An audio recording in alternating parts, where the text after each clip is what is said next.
menjadi tempat jajahan juga ya, selain jajahan, dan menjadi daerah transmigrasi. Dan pada waktu itu banyak penduduk mengalami sakit ya, macam-macam sakit. Waktu itu ada yang karena tipes, TBC, malaria. Makanya waktu itu pada tahun 1937 bulan Februari, pastor yang tugas di metro sini, di gereja metro sini, membutuhkan teman untuk pelayanan. Jadi beliau namanya Pastor Niel ya, orang Belanda. Jadi beliau melihat situasi kondisi sangat-sangat menderita dan butuh pelayanan, sentuhan tangan-tangan kasih yang mau bersedia untuk melayani masyarakat pada umumnya waktu itu. Akhirnya beliau ketemu dengan pimpinan suster kami yang ada di Pringsewu pusatnya ya.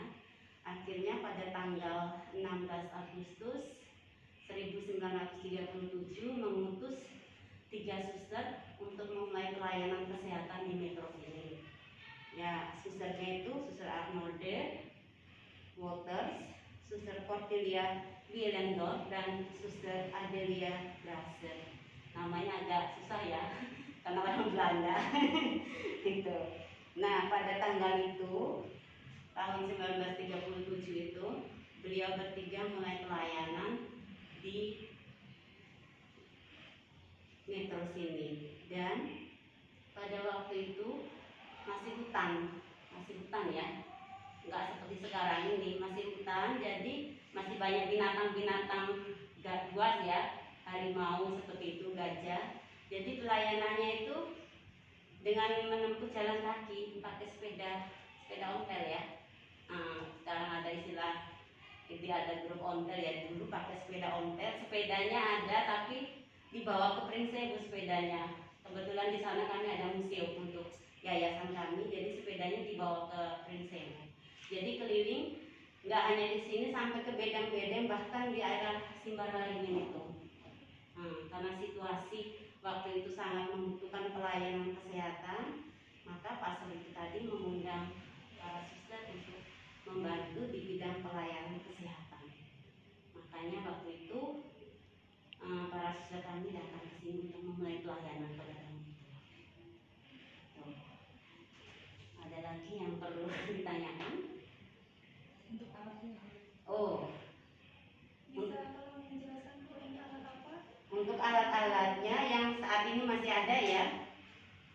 Yang salah satunya tadi yang kita awal melihat itu di ruang perawatan itu ada tempat tidur zaman dulu itu ya. Karena ada untuk sanggahan ya, untuk kelambunya itu. Karena dulu kan malaria, jadi harus pakai kelambu. Ya, sampai sekarang masih kami gunakan, tapi kelambunya nggak dipakai. Tapi tetap kami pertahankan keasliannya. Kemudian ini tiang infus ini zaman dulu punya. Ini kan berat sekali ini. Kalau yang model sekarang kan lebih enteng dan bahannya itu stainless. Stainless terus dimodifikasi sama karet. Nah, ini besi murni kecuali rodanya. Kemudian untuk alat-alat yang saat ini masih ada di sini, ini jarum suntik. Ya. Ini jarum suntik dengan berbagai ukuran. Ada yang 16, ada yang 24, ada yang 27. Ya. Kalau semakin gede angkanya berarti semakin kecil jarumnya ini. Ini buatan Jepang nih, made in Jepang. Tadi yang masih ada sampelnya. Nah, ini alat-alat untuk laboratorium ini yang masih ada. Tabung. Kemudian juga ini biasanya untuk kebutuhan untuk suntik-suntik juga ini. Ini susah untuk dikeluarin. Kalau yang model sekarang kan yang plastik. Nah, ini kaca semua. Jadi untuk masang jarumnya begini. Gitu. Jadi kalau bisa habis dipakai ya, Ini dicuci bersih, direbus di alat steril tadi itu ya, yang kita lihat di UGD. Setelah itu dikembalikan ke sini.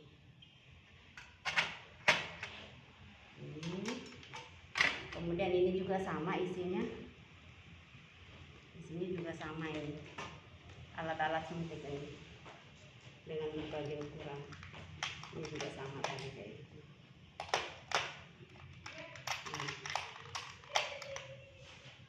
Kalau yang paling kecil ini untuk BCG. Paling kecil ini BCG, jarumnya juga yang paling kecil. Sini ada enggak ya? Oh, ini kayaknya. Enggak ada. Jarumnya gede semua. Oh, ini. Kurang lebih ini jarum BCG-nya zaman dulu. Ini kecil ya. Kalau sekarang bahannya dari plastik. Jadi sekali pakai. Kalau dulu kan enggak.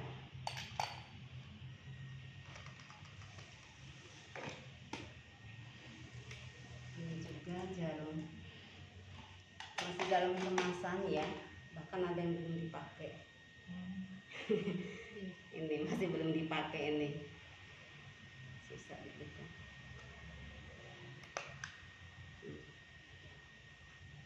Ini yang BCG yang lebih kecil lagi, untuk suntik BCG, imunisasi BCG. Kecil sekali.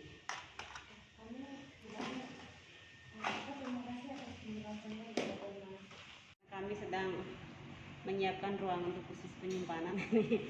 Jadi kalau pas seperti ini kita nggak keliling-keliling. Iya. Juga zaman dulu. Tapi masih dipakai sampai sekarang, Bu? Masih dipakai.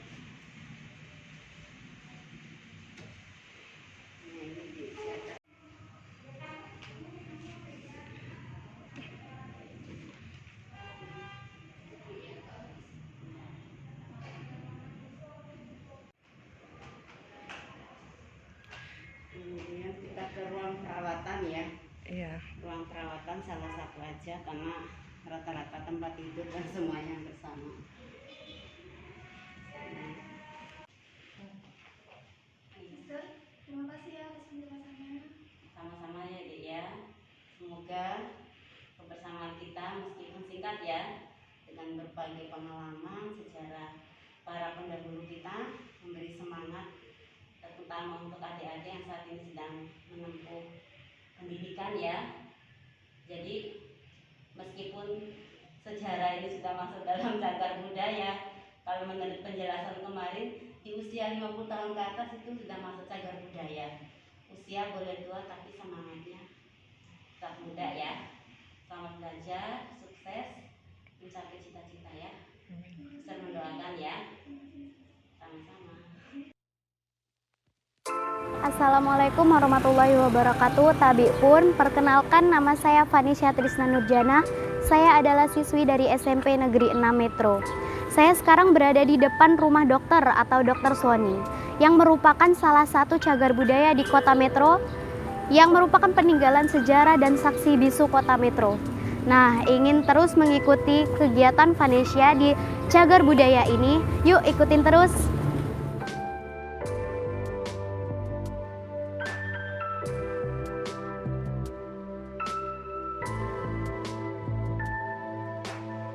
Di dalam ruangan Dr. Suwani ini terdapat tropi-tropi bergambar wali kota dari tahun 1999 sampai dengan periode 2024. Di sini juga terdapat dinding yang dihiasi dengan berbagai informasi tentang Kota Metro.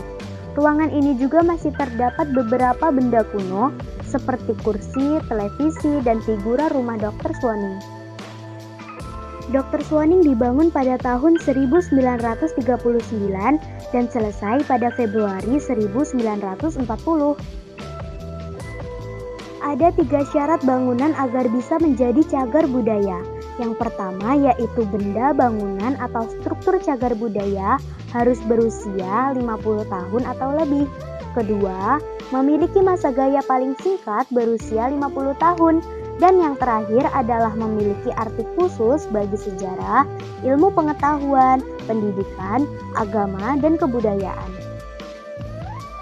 Nah, Rumah Dr. Suwoning merupakan cagar budaya yang harus dilestarikan agar nantinya dapat menjadi destinasi wisata di Kota Metro.